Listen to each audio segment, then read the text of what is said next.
হচ্ছে দুই প্রকার, একটা হচ্ছে এম্পাওয়ারিং বিলিফ, একটা হচ্ছে ডিসএম্পাওয়ারিং বিলিফ। একটা হচ্ছে ডাউট, একটা হচ্ছে faith. Doubt is a belief outcome I don't desire, faith is a belief outcome I desire.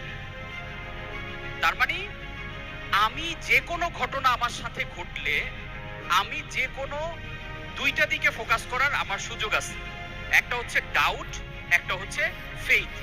তার মানে পৃথিবীতে যা কিছু ঘটে সবকিছু প্রথমত ঘটে দুইবার, একবার ঘটে আপনার ব্রেইনের ভিতরে, আরেকবার ঘটে আউটার ওয়ার্ল্ডে।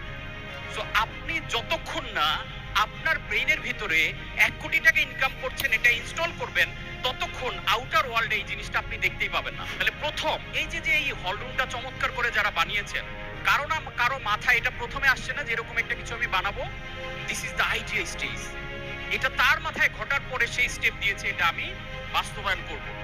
তার মানে আপনার ব্রেইনের ভিতরে যে জিনিস না ঘটবে এই জিনিস পৃথিবীতে ঘটার কোনো সম্ভাবনা নাই।